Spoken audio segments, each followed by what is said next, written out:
that's how Gentry come up with Stik5Rods. I didn't even know that. Yeah. So, I mean, I assume something with the 5. Yeah. So the 5's a 5-fish limit, and the Stik is a local dude you got to beat, man.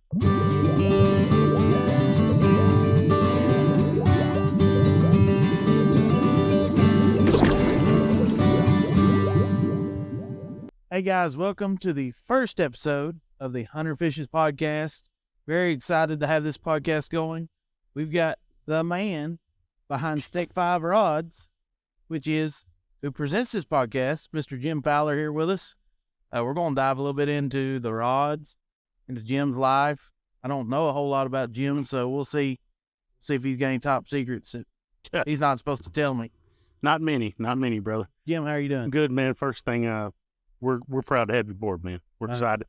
Stik5's excited for the opportunity, and we look forward to the year upcoming and everything. I know good things are going to happen for all of us this year, so we're excited to have you aboard, buddy. I'm tickled, man. I'm excited about it. Excited about this podcast. I was saying earlier, I've done a lot of podcasts, but I've never been the host of one, so we'll see how this all works out. Hey, it's going to be great. It's going to be fun. It's going to be a fun deal for you. Yes, sir.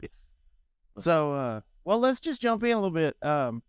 So I Googled a little bit. I thought, well, I'll do a little work on Jim Fowler. Did you know you're like a zoologist? Yes. And then I thought, well, we'll do Jim Fowler, Arkansas. So I Googled that. Well, you're a professor and a lawyer. I'm a little bit of everything. So, apparently, I couldn't find a whole lot. So I'm just going to have to. Hey, that's good. That's low key, right? That's right. That's right. It's a little short, funny story to talk about Jim Fowler. Mutual Omaha zoologist dude. I flew his airplane, the Falcon that we had. I flew the airplane that he flew on all over the world. Our company bought Mutual Omaha's airplane, and I ended up flying that airplane.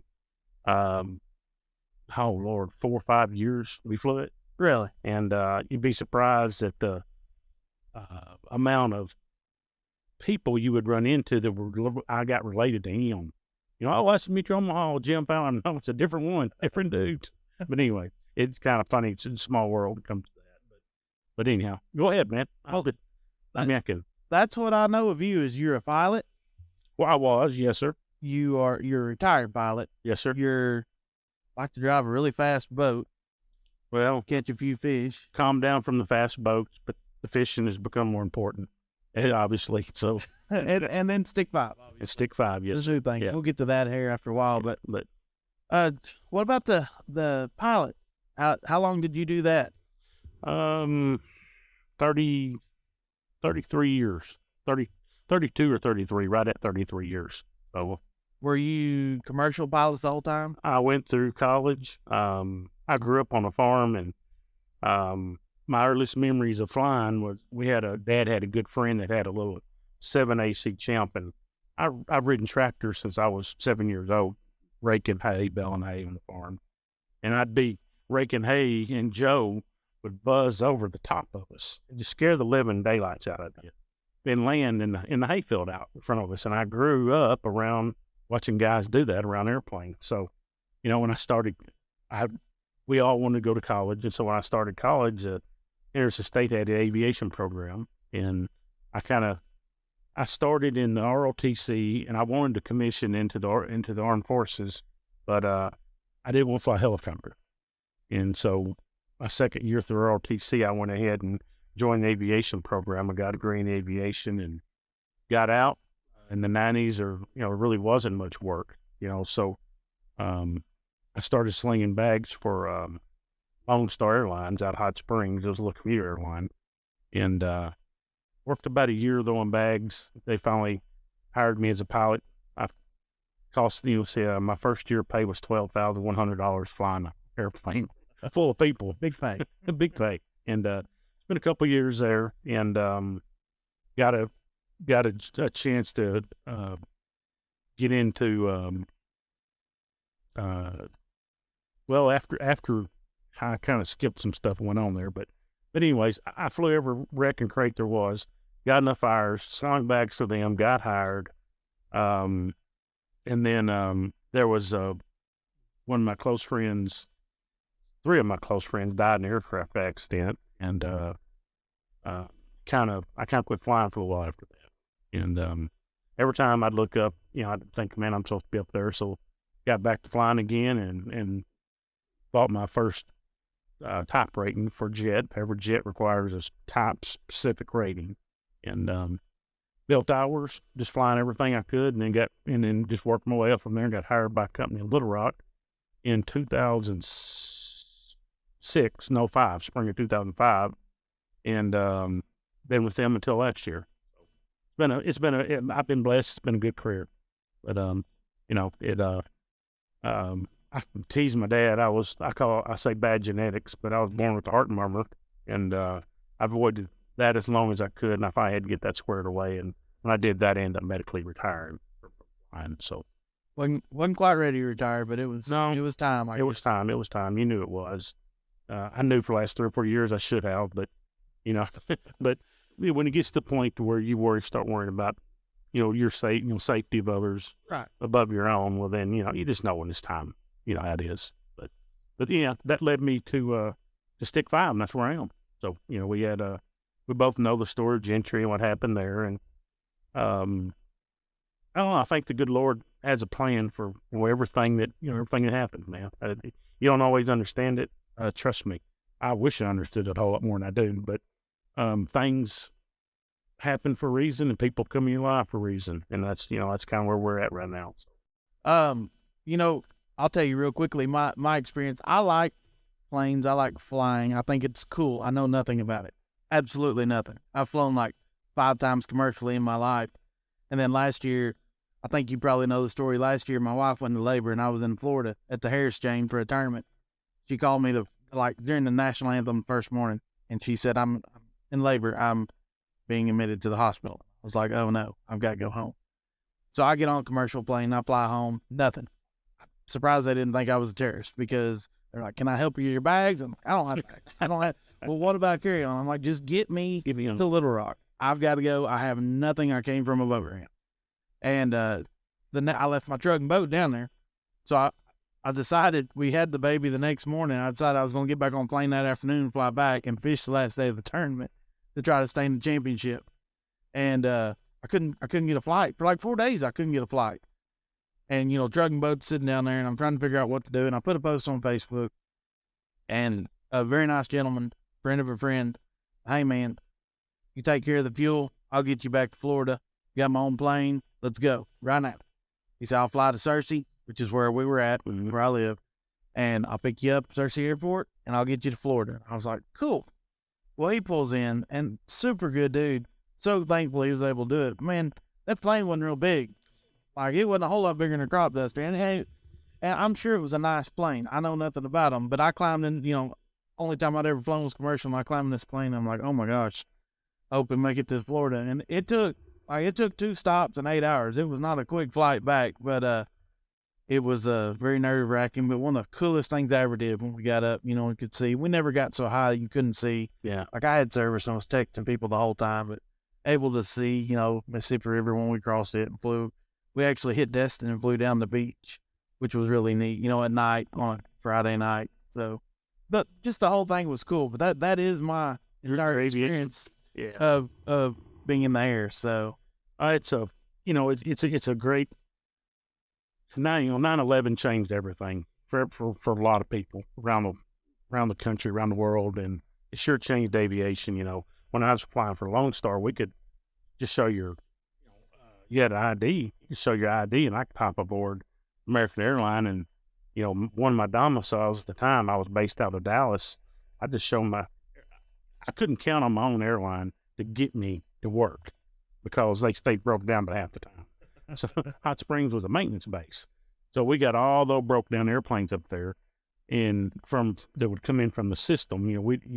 My leg might be to Hot Springs to Dallas to Brownsville down to Chihuahua, Mexico, and then reverse it back to Hot Springs. Well, we would always pick up an airplane in Dallas that was broke or needed to be fixed, something wrong with it, and need to come back to maintenance base. So we'd ferry it back to the maintenance base. Well, the next day, I might do that going on my 4-day off period. Then I'd be off 3 days. Well, then I'd need to get back to Dallas. Well, I never could count on the loan started giving me back. So I'd have to go jump American Airlines. You just crawl on board show them your ID. They'd set you in a jump seat. You'd ride down and get off, and that was the end of it. Really? But 9/11 changed all that, locked cockpits and all the security procedures, and it changed. Sure changed the way people travel. And then, as far as the TSA, 2 ounces of shampoo and all that crap that you go through at security. Right. It's like being manhandled, getting tossed in a prison cell. That's how I look at it. Matter of fact, since 9/11 started, when, if we would go somewhere, the company would fly somewhere, and we were within 12 hours of home, a lot of times we've got the East Coast. I'd rent a car and drive home if we're going to be here for a week over the holidays or something. Right. The boss will let us come home. I wouldn't airline. I'd rent a car and drive home. Because I despised being treated like they treated how people are treated now. And then COVID hit, and then they started overbooking all the flights. And like you're talking about, so now you can't find a flight. If you do find a flight, don't count on getting there anytime soon, because you can, if you liable to show up, have your ticket, they'll fill the airplane up, kick you off, bump you off, or delay you. It's a whole different environment now than it was 20 years ago. The way everything's changed, But love of flying is something that, you, as a lot of these guys out here know, they've invited me to ride along, and I've had people invite me to ride along, and it's something I sure miss.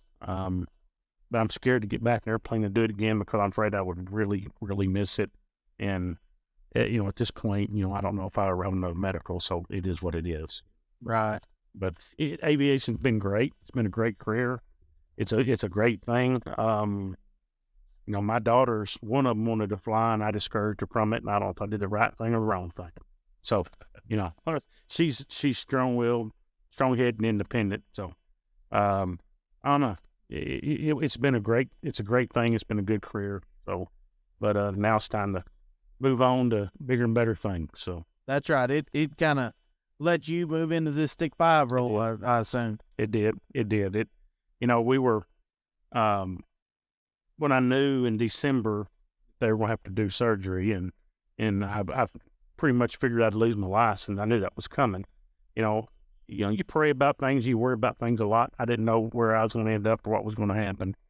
And, then I had the opportunity to invest in Stik5 with Gentry. And you pray about it a lot, and I thought about it a lot. I believed in the product, and I said, hey, let's do it. And that's what, and we jumped in with all 4 feet, and then May came along, and Gentry had his heart attack, and that changed everything over again. And then it was time to really commit to it, and which we did, and we're doing great. Excited about it. Like I said,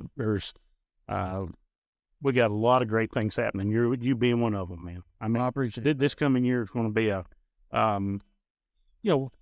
every great project takes a foundation, and through the help of you, or let me back up, through help of friends, God, family, D&T, these guys have been phenomenal in their media and the growth and things even behind the scenes that none of you guys have any idea about, that they've helped me with. And, man, you can't get trying to grow a brand like we're doing with Stik. Number one, it starts with the great product, which we got.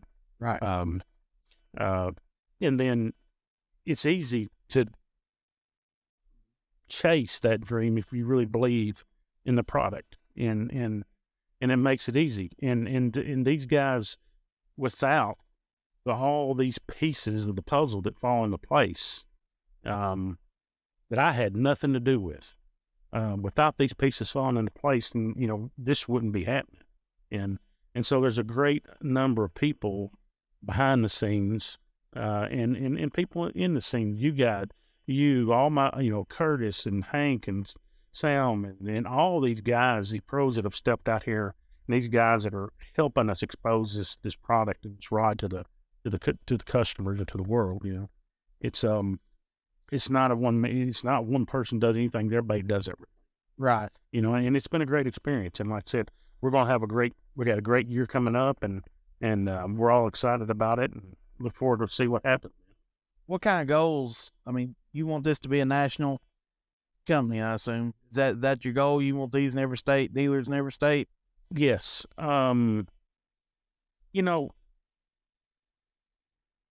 Anything, try to find the right word, anything good, generally don't happen fast, obviously. Right. But my goal is to grow a company based on a reputable,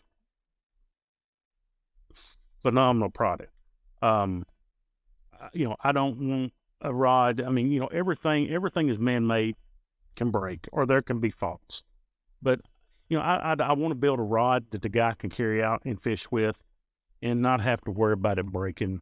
And if for some reason, it did break, I don't have to worry about waiting 6 months or a year to get a replacement. That's not the deal. That's not Gentry's vision. That wasn't his vision for the company or for the rod. He wanted to build a premium rod at a price that, the everyday guy can afford. But he wanted to build a rod that, like I said, was premium. I mean, it's every bit a good a fishing rod as a $600-700 high end rod. It comes in at a much cheaper price point. And the guys that are picking the rod up, that are leaving these high end rods, are picking them up and saying, "Man, this really is it's a good rod." Jeffrey did a lot of work on them, did a lot of homework, but customer service, availability, the fact that it's an American made rod, something that's built right here in Arkansas, that's a big deal for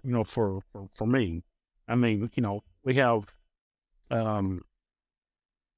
without getting into politics of China and the U.S. and which that's a whole new can of worms. But one of the matter is, it's great to have a product that's made here in America by Americans, and instead of being $3 a day labor to build a rod, we're paying, American wages to build a rod. There's people, that company that's building our rods, we're supporting by buying rods from them. We're supporting American families. We're supporting Arkansas families. And there's pride in that. And so, yes, there's a lot of pride in the fact that we have that as part, as part of the company. We can't offer a $59 or $79 rod. We just can't compete with $3 a day China labor. That is what it is. But in the beginning, that's not what Gentry wanted to do anyways. He wanted to build a rod that would compete with, I don't want to get into names. I'm not going to throw name brands up, but the high-end rods, and everybody knows what they are. We want to build a rod that is every bit as good as that rod, but at a price point that me or you, the normal fishing guys, can afford. As a kid, I'd buy H&H spinnerbait for 79 cents. I don't know if you remember it. Right. You buy a beetle spin I remember buying beetle spin for 19 cents a piece, and now I bought 5 rock crawler crankbaits the other day, $22 a piece for a crankbait. On it. And then like you talking about $100 or $300 for a glide bait. I mean, everything has gotten so high in price, but yeah, has it really changed? I mean, are the baits that much better than they used to be? Are the rods that much better than they used to be? Are the boats? I mean, $100,000 for a bass boat now. I know. I can remember 3 or 4 years ago when Ranger come out with the 521 L, and everybody's talking about, $103,000. They will never sell. Now everything's $100,000. It's crazy. And even my short fishing career, I had my first boat in the early 2000s. It was a 99 Triton with a 225, and I think I gave like $12,000 for it. And it by no means was new, but it was a pretty nice boat. And it's crazy. But what I've always said, like Megabass jerkbait was the first expensive bait I ever bought, and I said I didn't need them. I went to the first Toyota series I'd ever fished, and it wasn't a Toyota then. It was called like Stren or something. It's Everstart way back. But I went to Lake of the Ozarks, and everybody said, Megabass, you better have a Megabass jerkbait. Like, whatever. I'm not paying Then they were like $45 for one up there. And I was like, I'm not paying for a mega bass. My co-angler was from there, and he had a box full of mega bass, and he stomped me. And I made him. We actually had parked in the bait store parking lot, and I wouldn't let him get in his truck to leave till he went in with me and told me which mega bass to buy for the next day. And I bought like 4 of them. But in my mind, that we were fishing for whatever $30,000. What's $40 purchase on a $30,000? If it wins $30,000, or if it even makes a check and it's $3,000, Right. What's a $40 purchase? And the same goes for rods now. Like what? Yeah, they're $279, $280. What is that if that rod has a sensitivity or the ability to win a tournament? That $100,000 tournament, is that a local one on Lake Hamilton for $1,000? It doesn't matter. It's more than you pay for the rod either way. So Yeah, exactly. And it's like I said, it is about the product, exactly what you're talking about. We talk about sensitivity. In the rods, when I've learned a lot about fishing rods. I mean, until this past year, I've been a recreational guy. I spent the last 3 years trying, chasing 100-mile-an-hour in a bass boat. Instead of Gentry gets so mad at me, instead of being out fishing, trying to locate fish, I'd be out trying to break 100-mile-an-hour in my boat. I'd be running all over the daggum lake, But so I'm learning a whole lot more about fishing and about the fishing rods industry and how a rod's built, and the sensitivity of a rod is devised through the blend that you use, the blank that you use, how you build it. And there's a fine line between, everybody wants a light rod. They want a rod that's bounced. They want a rod that's sensitive. So there's a fine line between a sensitive and a light rod. I mean, you can make it so light and so sensitive, now you give up strength, and that was one of the big things that, Gentry and I talked about when he was designing these rods and built them, is we want the best we can get of all worlds, and I think we kind of got to there with around a 4-ounce fishing rod, but a lot of that's weather balanced, and you want a rod built for a specific purpose, an A-rig rod, which you've seen them. The A-rig rod, it would make a great, it's a punch rod too. It'd make a really great jig rod, heavy cover, or a big worm rod. But like I said, it's designed for an A-rig rod. So, when you're fishing a rod, it's got a little bit of tip to it, a little tip weight. So, naturally with the reel on it, the rod wants to tip forward just a little past neutral. Take that off, add about an ounce to the back of the rod. Now you've got a rod that's bounced perfect for we're just talking about jig fishing or other things. So, I've learned a lot about fishing rods and how they're designed and what they're made for. And it's hard to find. There's some rods that will meet a large criteria of applications. And then there's some rods that are designed just what they're designed for, that you can use for 2 or 3 different applications. May not be perfect for one, but will be perfect. I mean, all that will be perfect for one. Right. And so, we've done Gentry did a lot of work, did a great job on sensitivity, especially for me, the sensitivity of these rods are, Texas rig jig rod this summer, I spent a lot of time with it in my hand, and especially on the gray, we fish brush piles because there's no grass, so we end up fishing brush piles a lot. There's one big tree down toward the end of the lake that every Tuesday night I'd go out, I'd catch 2 or 3 fish off of it. And it was standing about 20 feet of water, and the tree standing straight up. I mean, it's a 15, 18-foot tree, big giant tree. I'd throw a worm out there over that thing, backside of the tree, bring it up. I'd hit a limb. You can tell, your worm is vertical on that limb. And I'd up and down, work it, worm up and down that limb. I could feel the grit, the dirt that was on the limb that accumulated, that the line was hanging on. And as I worked that bait up and down, that rod is so sensitive, I could actually feel the grit in the line through in the rod. It's crazy, And but at the same time, I wasn't afraid to fish the rod. Hook, 6-pounder in brush, you could turn her and get her out of brush. Right. So it's the sensitivity is a big deal for me, and again, I'm learning a lot about these things, man. It's been a big learning process, and I sure don't know I sure don't know a lot about it, but I'm learning. So Well, and the big thing with rods, there's so many different brands, and you can't just buy one, and shipping's expensive to get. Yep. Or more expensive than buying a jig. So these shows, I think, will help you immensely. It gets them in people's hands because they can look at a jig on a website and go, I like the way that looks, I'll buy it. But the rod, they can say, well, I like the way that looks, but I don't have a clue what it feels like, so they may not buy it. So I think as we start getting them in these shows and in people's hands, they start selling. Yep. If Bob over here has one and 5 of his buddies see it, then they don't want to order them online. Right. We're confident enough in the fishing rod, in the design, the bounce, the way the rod's built.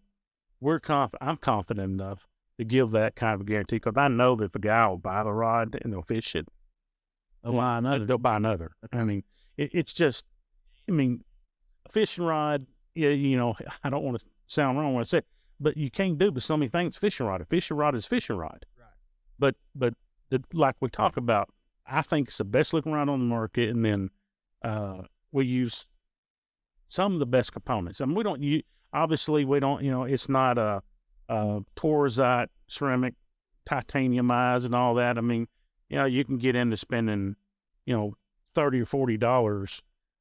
Well, I've seen one eye at $27 for one eye. And you're talking about putting 10 eyes on a rod, you're talking about $270 just worth of eyes. So, I mean, we've got what we feel is the best components that serve the purpose for fishing what we do. The weight savings between a titanium eye and like a Concept O is you're talking tenths of an ounce. And it's so minimum that, you end up making a rod that it sometimes can be so expensive that only the elite is, or somebody that wants the most expensive rod want to buy it. They don't really make the rod better. Status symbol. That's it. Status symbol. But I forgot where I was going with this whole thing. I was going somewhere with it, and I forgot where I was going. But what did you ask me for that? I can't remember. I don't even know. Man, I'm telling you, my mind's crazy. But no, man, they're right, and we used all the best products we can to build the best rod we can, Pushing it to the limits. Speaking of pushing it to the limits, talk to me about fast boats. Oh man, it's an addiction. It's a sick one, but it's an addiction. It's a adrenaline rush, man. Of course, I grew up, fast.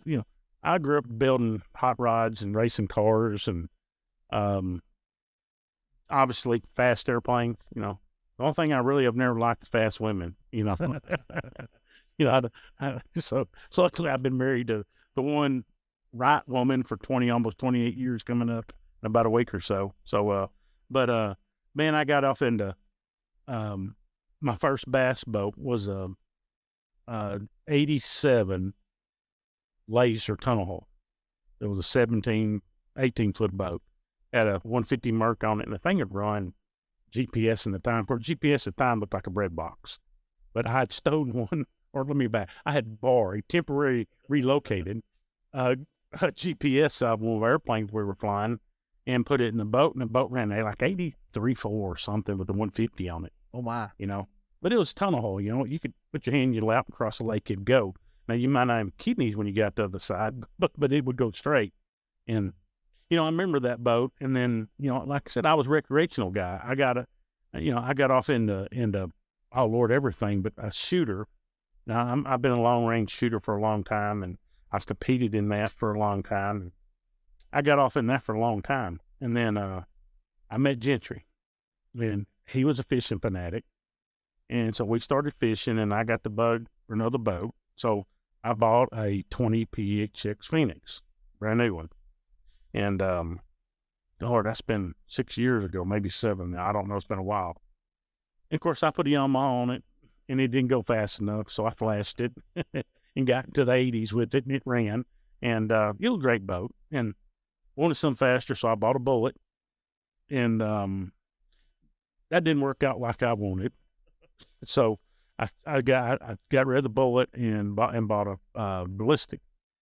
And it was pretty fast for a 22-foot boat.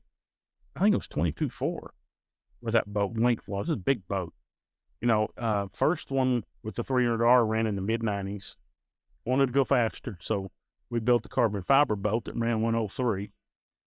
Oh, wow. I didn't realize that. Yeah, Jim built me a carbon fiber boat and didn't save but 260 pounds on the boat, but it you both know, difference in empty live well and a full live well or passenger over there just makes all the difference in the world on performance of a boat.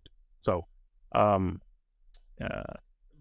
with ballistics were, at that time where everybody wanted one, and people were offering more money, a whole lot more money than they had in them, so I sold it. And, when I bought my last ballistic, I had been wanting to buy a Blazer for a while. Chris, I think one of your upcoming guests, Chris and I had become friends, met him through Gentry, and Chris had been trying to get me in a Blazer, and he didn't have one big enough at the time, what I wanted. I think the 625 was the biggest boat he had, and I wanted something a little bigger. And so I ended up buying that second ballistic, and then the Blazer come out with the 650. And when they came out with 650, it was the boat that I wanted. And had a guy wanted my ballistic, so I sold the ballistic and bought a new Blazer. So, and then I did something really stupid. I put a supercharger on the back of a Blazer. I supercharged that Yamaha, made a 250 horse Yamaha into a 500 horse motor. Oh my. And then it become a matter of the old saying, if you want to go fast, it costs. So you had to upgrade the lower units, you had to upgrade the engine mounts, you had to upgrade this, you had to upgrade that, and it was a blast, man. It was so much fun to drive. You've never been anything to accelerate like that. I do was go from 0 to 80 in, I got it on video at home. It's on YouTube channel somewhere. I think I timed it at 12.8 seconds. Wow. I mean, it was fast, but part of being fast, it wasn't reliable. So, it was a fun year and a half. And I had the boat, the supercharger on. I think I was able to run the boat maybe half of that time. It stayed broke down. Didn't ever break 100? 99 mile an hour, several occasions, fast I could get to go. Really? But now Just 99. Right? Well, just 99. I know that the boat was capable of running into the triples easy, but I had power poles on the boat, and you see a lot of people talk about, oh, my boat run 100.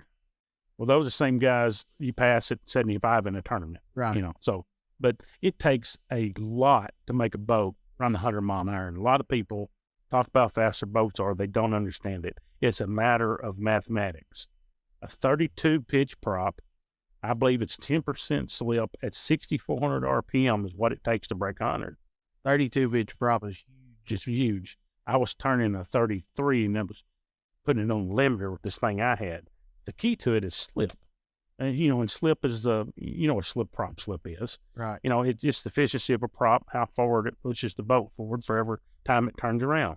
And so, a lot of these numbers these guys are on out there, whatever. I mean, but yeah, 100 mile an hour is fast in a bass boat, but it's hard to get there. And I think the Blazer would have done it, but, I got to the point to where the ballistic, we were running it. I really pushed it.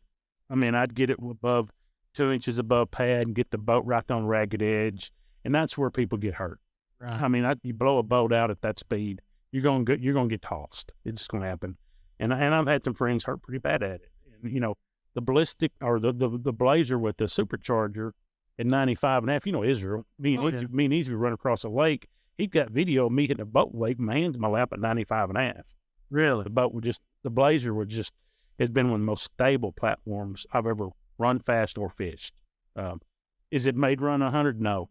I'm Keith, but probably, Keith, he kind of looked at me sideways for several months on that deal. And then when I finally got him over on Washita this spring, we did the photo shoot, and I went over and I let Keith drove my boat. He just screamed from ear to ear the rest of the day.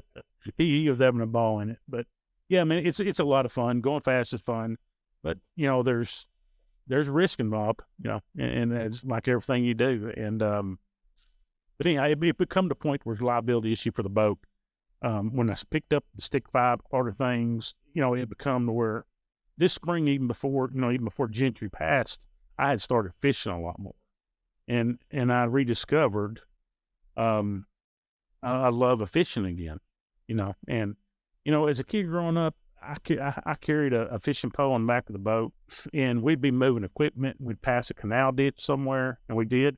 And my dad would just get so mad at me because he'd look up and he'd be gone. I'd be in the canal ditch going with the Zepco 33 catching fish, And so my love of fishing has always been there. My mom, she loved to fish, and, every Sunday after church in the spring and the summer, especially I can remember Easter, we'd have a picnic down on the farm on one of our big ponds, and we'd fish all day, and we grew up loving it. And, as you get teenagers, you meet girls and you get other things in sports, and you get all this other stuff on your mind, and you kind of drift away from that stuff. But this spring, as I was testing prototyping these rods and started spending more time on the water instead of running up and down the water, more time fishing, I rediscovered my love of fishing, and I learned that, there's a whole lot I don't know about it.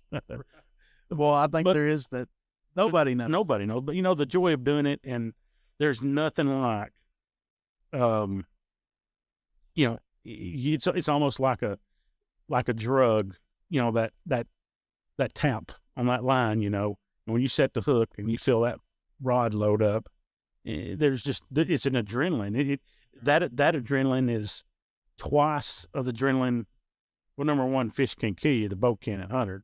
But I mean, it really is, honestly, it's like twice the adrenaline rush that you get of running a fast boat or dragging a race car or something like that. It's just it's just an adrenaline rush, man. And especially when you get in the tournaments, and you're like, I know I need 1 5-pound bite to win this thing, and he bites and comes up and shakes, and you're like, oh my gosh.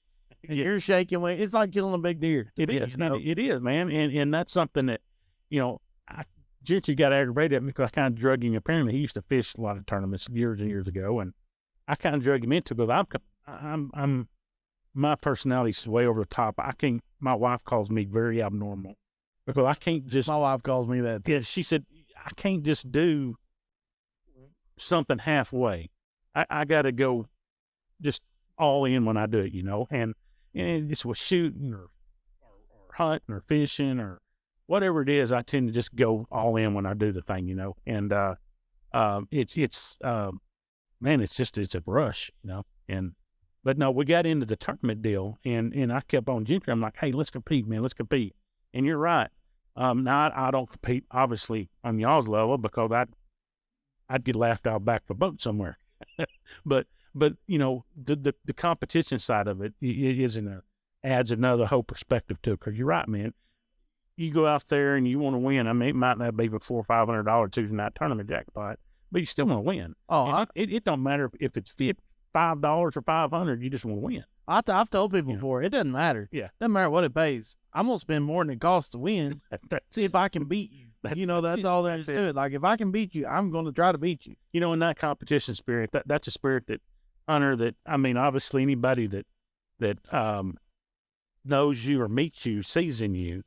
I mean, you've never let anything keep you from doing what you want to do, and that's a pretty cool thing. Tell us about you. Tell us about what drives Hunter, how you got started. I mean, tell us a little bit about your story. Well, I started. That's all I've ever known is hunting and fishing. I grew up in outdoors with actually my mom and dad both hunted and fished, and so that's all I've known. But the competitive part of it, I'm competitive in everything. I don't care what it is. I'm competitive, and I'm missing both legs below the knees, and can't compete. I actually had prosthetics and played basketball and soccer in junior high. I was terrible. I mean, I wasn't competitive at it, and I wanted to find something I was competitive at, and that's where the fishing really came in. It just, you do well, and then it's like you said, it's like a drug. The more you do well, the more you want to do well again, and it's that, winning 12 series a couple months ago, like all I want to do now is win. Congratulations too, buddy. Yeah. Thank you very much. But yeah, I mean, it just makes it like all wins are special, but now I want to win at that level again, or bigger level. And it's just it's a never ending. And I love fishing so much that like And I got to the point that I feel like I'm a decent enough fisherman that I don't have to spend a week in practice, especially on a lake that I know fairly well. So the last year before I started fishing nationally was the COVID year, 2020. And I fished here in Arkansas, never left the state, fished from March to like October, didn't fish in the winter. And I fished 69 tournaments. And it's like, I mean, I wasn't in practice wasn't a thing. Like I'd leave one and next time boat in the water was another tournament. And it was a whole nother level. I was actually telling somebody on the phone the other day, it's a whole nother level of having to figure out on the spot what you got to do to catch a fish. Like there's not, well, here's what I did the last 2 days. It's like, man, I got to know now what I'm doing. It's today is the day. There's no practice. So it brought a whole new level. And that's, I get to travel and fish, but I come home what I'm going to do on a Saturday or a Tuesday night when I get home, I'm going to the tournament. I mean, I still fished like 35 at home this past year and 12 out of state and 35 at home. But well, that's what in that spirit, that competition, that drive. That's what makes you good. It no matter what you do, and that's something I've wanted to do to the level you're doing it, But like I said, it's once you break your, I'm gonna compare it to shooting, in the F class shooting, we have a perfect score. You shoot at 200.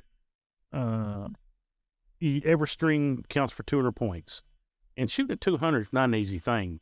And then you got 3 strings of fire you shoot every day, and that's a 600. And shooting those perfect scores, or maybe shooting 100 at skeet. Making a perfect score is something that's hard to do. But once you get there, you break a mental barrier. And then it becomes easy from that point forward. So, or I think so. Easier anyway. Well, it becomes easier, but it builds and instills a confidence in you that, hey, I can do this. I've done it. It happened. And it's that spirit of competition that like you talking about winning that major you won, man. You've got a lot more coming.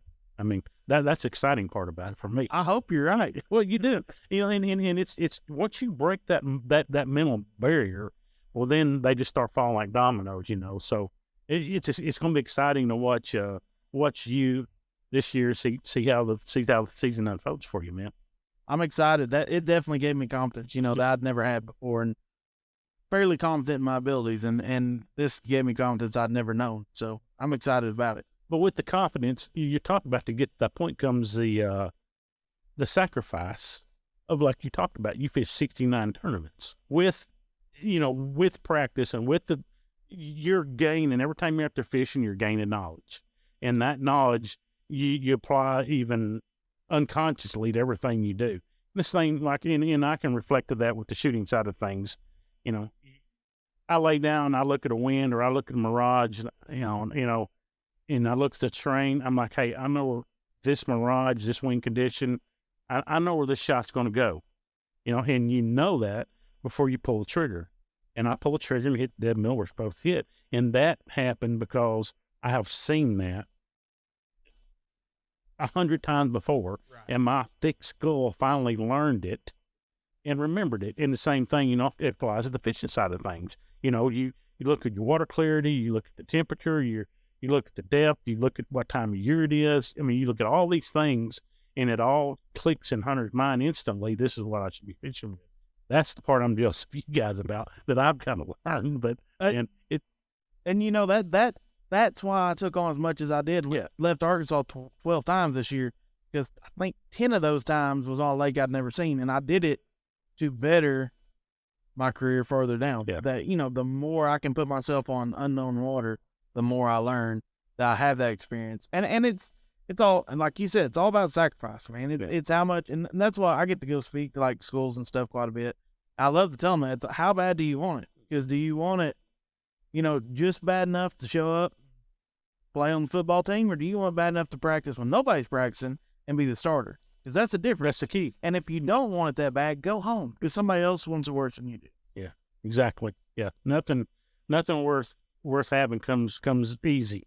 I mean, it takes sacrifice and practice and perseverance and always a little bit of good luck. So, one thing that, kids learn growing up is, just happiness and just everything's going to be good. Is that, you think that's true? Does it take hard work to get where you need to be, or is everything just going to work out the way it should be?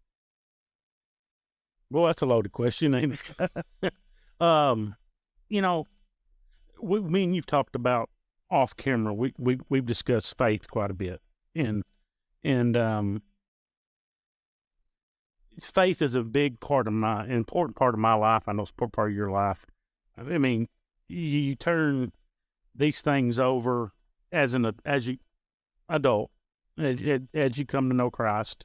You turn these things over. You're supposed to turn them over and not worry and trust that God's plan.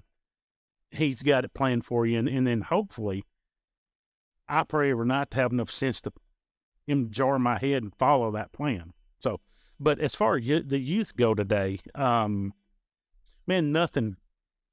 And I said it a while ago, nothing worth having comes easy or free. And today's political environment, I'm called an extreme right wing about some people, and some people I'm called not far enough. But this participation trophy crap, and I'm calling it crap because that's what it is. Man, somebody's going to win, like you talked about a while ago. There's going to be a first, second, third, fourth, fifth place. Second sucks. I don't like it. I'm competitive. I despise second place. I hate it. That's not saying anything bad about second place, but I want to be in first place. And in order to do that, that takes hard work. It takes sacrifice. It takes perseverance. As you talked about, it takes a guy not willing to show up the ball game, the guy that's going to show up to practice by himself. And today society is teaching, not only the kids, is teaching adults and people, that it's to be lazy, that to expect something for nothing. I mean, nobody owes you anything in this world. That's right. Nothing. And, the only person that owes you anything is yourself. And that, you get out of something what you put into it, I think. And the youth today, man, I'm telling you, my daughters are 3 great kids. I'm very proud of all of them. They all work. They've all got jobs. They've all got good grades. They're something every father would be proud of. You're cutting like you will be with yours. But growing up, we were kind of poor. I mean, I lived out of a garden. I hate vegetables to this day. I mean, there's very few vegetables that I'll eat because we grew up poor, and Mom had a garden about the size of this hangar, and I got my butt beat every day because I wasn't in it doing what I'm supposed to be doing. And I tended to garden. I'd ride a tractor from daylight till dark, then come home and have to go out and weed the dadgum garden. And, Mama would can, and every meal was mainly vegetables, or would slaughter a cow or a pig, but we had food. We had a family at home that didn't, non-divorced parents, I got 3 pair of jeans and a pair of tennis shoes every year before school started. And I wore a patch of jeans. About 3 weeks in, I'd tear my jeans up and I'd have patches on my jeans. Mom would just wear my tail out over that. But, I swore that, Sunday morning before church, I'd take a shower, and before I could get dressed in the summer, I'd be soaking wet, man. We'd go to church. I never will forget putting on that daggum tie on to make me wear, and it'd just be, my shirt would be stuck to me, It was hot. We had an attic fan in the house. We didn't have air conditioning. And so it's a different time. I swore that I'd have air conditioning in my house, and my kids would have better. And, and that took work. Had to go to college. I wanted my kids to have better. So I worked harder. Not that my parents didn't work hard. My granddad came up in a Great Depression and saw more than any other man I know of alive has seen changes in this world. Not that our parents didn't work harder, but we had the opportunities that they didn't, and so our job was to take advantage of those. But the point I was getting at in this was, I probably given my kids way too much because I overcompensated. Because I swore that my kids wouldn't have to do what I did, and I can't tell how many bells, hey, I haul for 2 cents a bell, or how many days I've ridden, thousands and thousands of hours I've ridden a tractor at $1 an hour, what my granddad paid me once I started getting paid finally. So,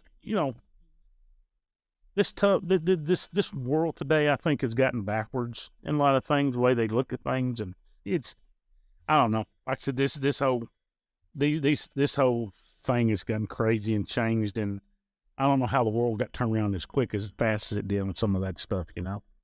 If you earn something, you value it, you respect it, you appreciate it. And, all that participation in business is for the dogs. I mean, I don't know. I had a local guy that fishes. I heard him say one day, because, clubs got to kicking him out because he could practice during the week and they couldn't, or they're putting off limits on tournament. And, he said, why punish me for getting my priorities straight and putting off all my, hobbies when I was younger and building a business that I can go practice every day for a tournament now because my business runs itself, and I can leave, go fishing. Why punish me for getting my ducks in a row just because somebody else doesn't and they have to go to work instead of go fish? And that's completely true. That's a good question, and it's a great, I look at that the same way as I look at, like the Tuesday night tournaments. A lot of these clubs, if you've earned over $500, you can't fish in our tournament. Well, I think that's BS, man. I mean, I'm not a good fisherman, really. I mean, I'm decent. I mean, I can catch fish, but I want to get beat by the best. If I go out there fish, I want to get beat by Hunter Bogman or Spencer Sheffield or all you local pros. I want to fish against y'all. Because if I do win, then I know I've earned it. That's right. And it's crazy the way people think about things, But, a lot of the guys spend all that money on them boats and fishing and baits and all that, and they feel that it's an unfair advantage for you to fish against you guys. But, I mean, hey, what sense of pride do you have if you go out and fish your own home pond and don't let anybody else come in? You might as well be fishing by yourself. Right. So, right. That's how I see it. I don't know if it's right or wrong, but I've been there, on both sides. I've won tournaments and thought, man, that was technically easy, but that wasn't too bad. I feel like I could do that again. And I won other tournaments. It's like, oh my gosh, how did I even get out of there? Well, you look at the names behind me. How in the world did I, pull that off? And that's the ones that you really appreciate. That's it, and I can look at this and I have a kind of a different perspective. I talked about my shooting. In 2013, I won the National F-Class Mid-Range Championship at Camp Perry. Camp Perry is up on it's at Sandusky, Ohio, up on the shore, on the lake. It's a 104-year-old tradition, Camp Perry is, and it was a fantastic place to shoot. And I went up there and I won the national championship. But I did so in a manner that there was another really big shoot following that about a week after that. And a lot of the national top shooters in the country and the world weren't at Camp Perry. It was the second year they had shot there, and so it hadn't gotten well established. They weren't there participating. So, yeah, I won a national championship, but I don't feel like I won it because I didn't shoot against the best there was. Right. So it's it's easy for me to apply that toward the fishing side of things. If I fish, if I'm out there fishing and win, I'm gonna win against the best. Now, I know that's not gonna happen because I haven't put in the time, the practice, the experience to do that. And that's what it all boils down to. What you were talking about a while ago. If you want it, you got to put in the hard work to earn it. That's exactly right. No, it's nothing ever comes easy or free.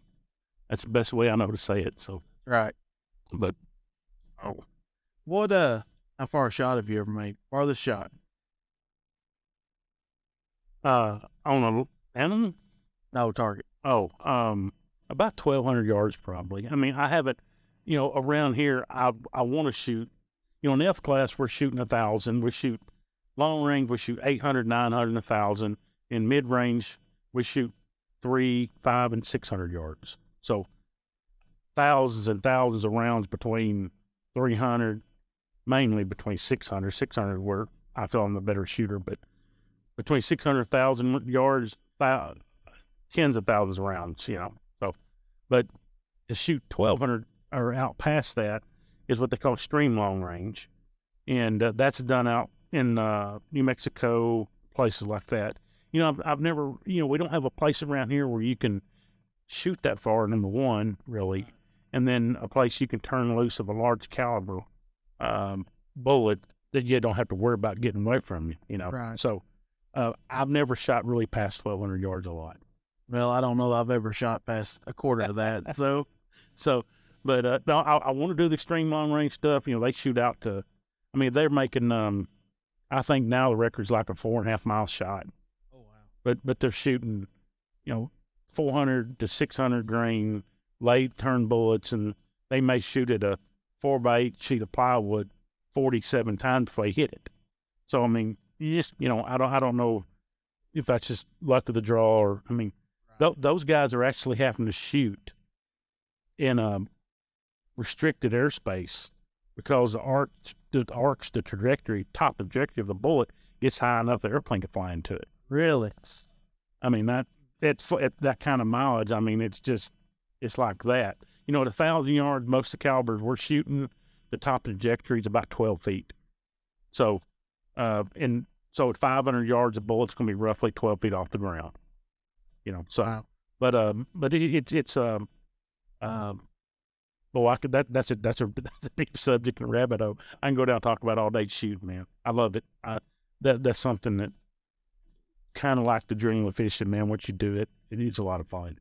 It's a lot of fun. Pretty neat. So tell me a little more about the history of Stik5. How did it start? Yeah, I'm glad you hit that, Hunter. Stik5 was started and founded by Gentry Ford, out of Bismarck, is where Gentry is from. I started about a year and a half ago. Gentry started prototyping rods, and in the first of the year, Gentry introduced Stik5. And Gentry had dreamed of building, we'd been fishing with rods. He and I, have been fishing the last 5 or 6 years together. We break, you know how it is. You break a lot of rods in a boat. So there's been a lot of stuff. I don't know. I'm purposely, I'm not running, I don't want to run down anybody's product to try to make my product look better or Stik5 look better. That's not what Stik5 is. That's not the name of our game. That's not it. But we had rods that were breaking, and Gentry, which is fine. It's a man-made item.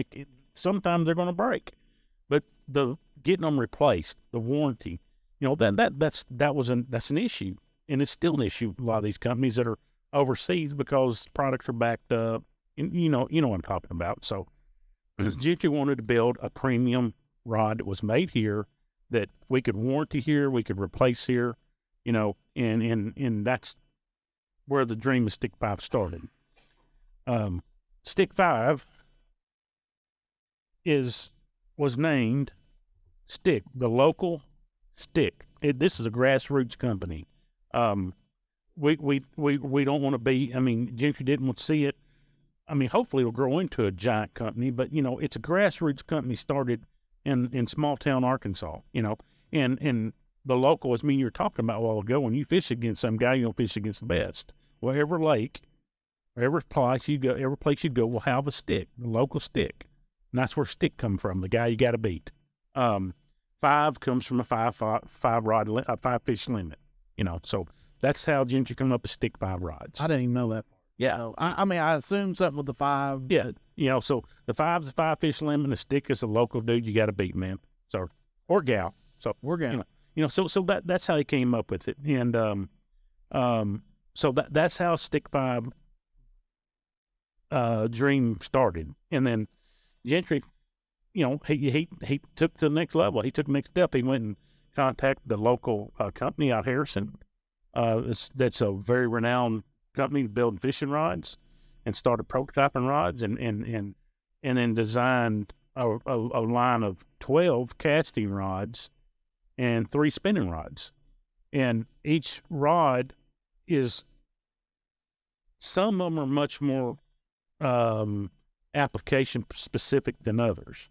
But all the rods can be used for a lot of different applications. So he did a lot of homework and did a lot of studying and a lot of prototyping and design when he built these rods. The chatterbait rod we built is hands down the best chatterbait rod I've ever touched, and anybody that will fish it will likely tell you the same thing, no matter what rods they fish. But not only is it the hands down best chatterbait rod, it's also a phenomenal 6, 8, 10 DT or XD rod, crankbait rod. Even though we've got a jerkbait square bill rod and we've got a crank chop rod, the chatter chicken is a phenomenal rod for that. So all these rods, every fisherman has a different. Not many fishermen have the same exact perspective or take on what they're looking for in a rod. A rod is a unique tool that each fisherman uses, and each fisherman prefers it to be a certain way. So Hunter Bogman may take that chatterbait rod and decide it's a great swim bait rod instead, Right.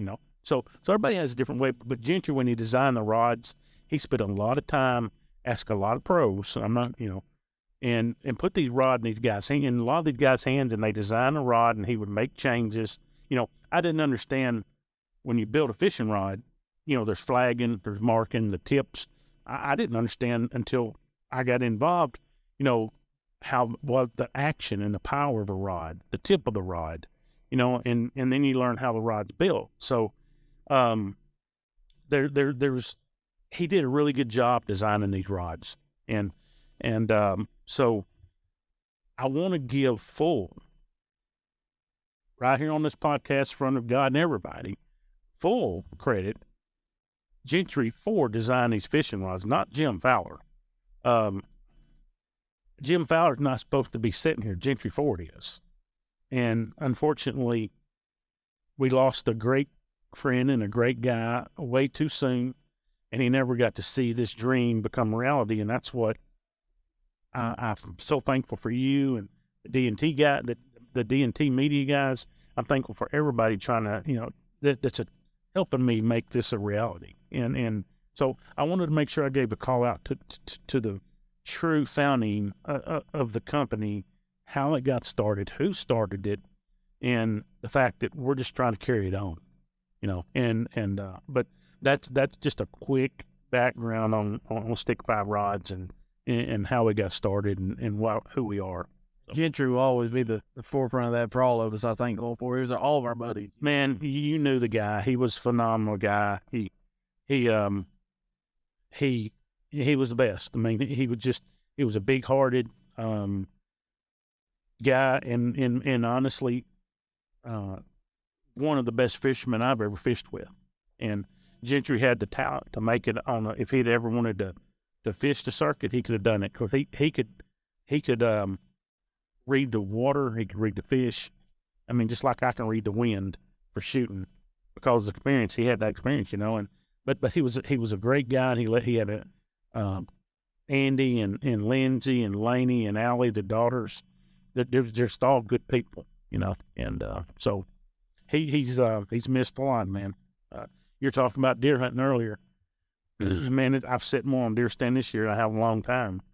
And I spent a lot of time reflecting on Gentry and because I'm hunting over the same place, he hunted at. And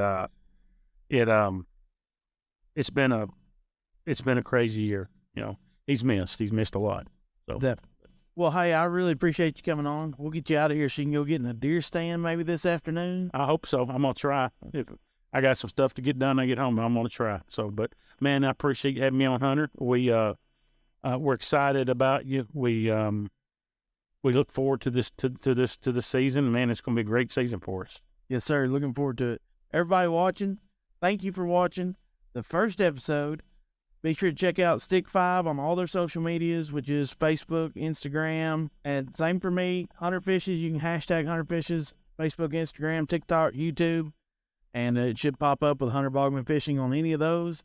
Check us out, give us a follow, and This podcast will be available on all platforms. They tell me. I don't even really know what that means, but that's what I hear. So thank y'all again for watching. Thank you, Jim. Thank you, Hunter.